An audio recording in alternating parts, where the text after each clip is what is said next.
So this is going to be a reading for my Pisces for November 8th through the 10th.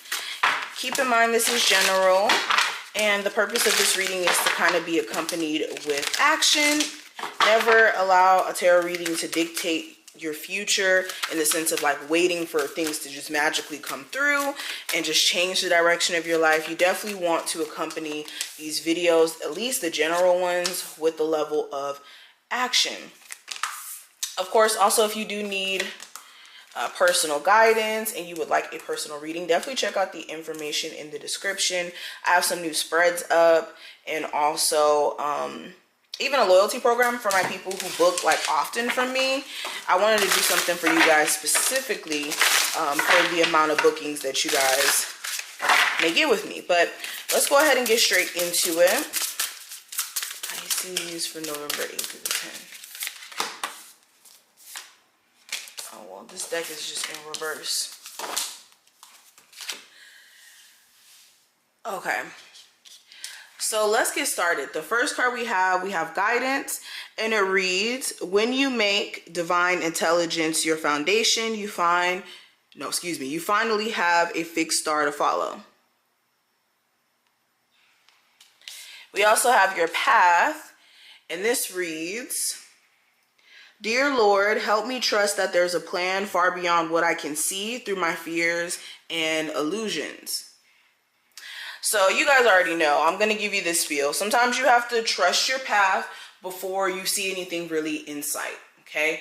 It's not about being able to see what's at the end of the rainbow. It's about being diligent, understanding that the universe sees what you're doing. And that's all that matters. Especially when it comes to spirit guiding you, once you kind of take the responsibility off of yourself, and even outside people. I mean, sometimes we could kind of search for answers through outside people when really God is talking to us, or the divine is talking to us, whatever you believe in. And if you're not listening, or you're ignoring the clear signs of what needs to be removed from your life, then you're just gonna keep hitting the same brick walls. But let's get deeper into the reading. The first card I have is going to represent the present, and I have the Strength card in reverse. You could be really aggravated with the Leo specifically. You could be feeling like this person's hindering you in some way, regardless of the zodiac sign, because it doesn't have to just be a Leo. This could just be someone who you feel like you're losing a level of determination or the ability to keep moving forward with this. It could be because of the fact that like you feel like you've tried and tried and tried and tried. Like I just physically feel tired while reading this card. So it's like, for a lot of you, you physically feel like, oh, I'm just so exhausted with trying to make things work with this person, especially if their ego's always in the way or they have a hard time working with you. Focusing more so on you guys, this also feels like you guys, I don't know, you could be having like a little moment of being in a funk.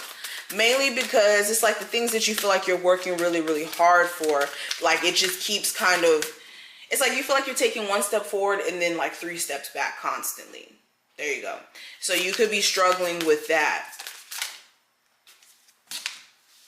Get this card that fell. Yeah, 10 of Swords. Yeah, you really are at a point to where you just want to be done with something, or it's becoming to a point to where you have no control over whether or not a relationship stays standing. Now, recent past, I have the 5 of Pentacles. So this is you being unable to either forgive somebody for what they put you through, or like resentment or hurt that you may have had for things that, you know, people may have put you through in your past, especially romantically, and realizing how that may be affecting your ability to date new. With this 5 of Cups, this could be more so like beating yourself up for things that you feel like you should have did sooner. Even though it doesn't really matter in the now, some of you guys could be just like looking back and reflecting and, yeah, beating yourself up a little bit.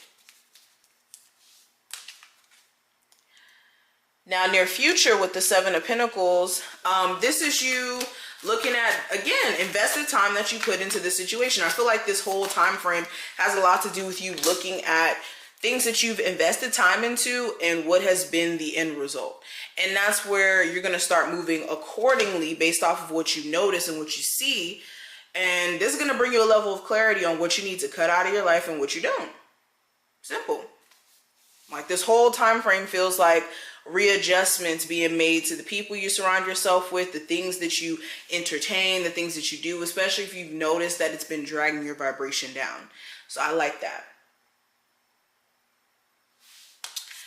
Now, advice for you with the Four of Pentacles, this is saving your money. I wouldn't just be spending money all willy-nilly, because you may need it for a rainy day. Not saying that there is one on the way, but it's saying you need to save your money. This is also working on like opening up.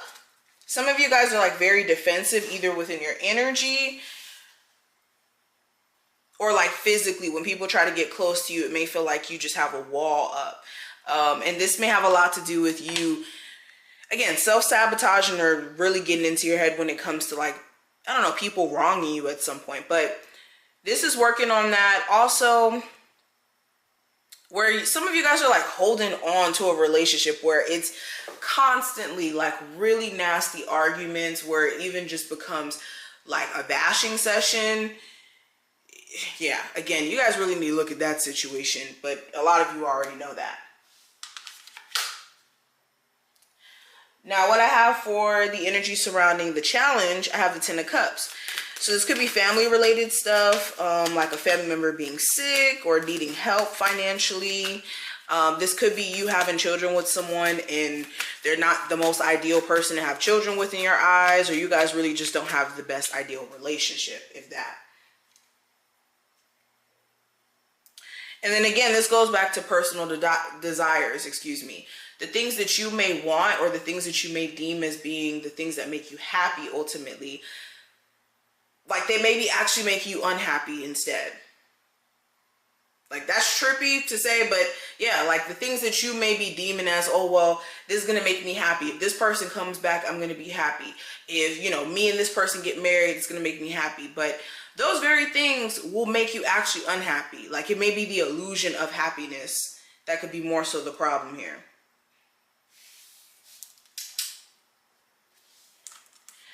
Now, outcome, I have the Queen of Cups. So there could be a huge focus on yourself, and also you wanting to really express your personal feelings. You could be feeling like there's things that you want to get off your chest, or you're not going to be able to move forward and have things work in your favor. So you could be expressing to your lover during this time frame like, look, if we can't make this work, I'm done. Just that's what I see. And also, another thing I'm seeing with this energy, a lot of you, like you're starting to realize what's the problem, what's the issue in terms of keeping you from being successful. And a lot of you guys will be getting to work and trying to correct your own actions. So this feels good. This feels like corrective measures. But this is what I see. I hope I put things in perspective. If you took something from this video, definitely feel free to thumbs it up. And I will see you in the next one.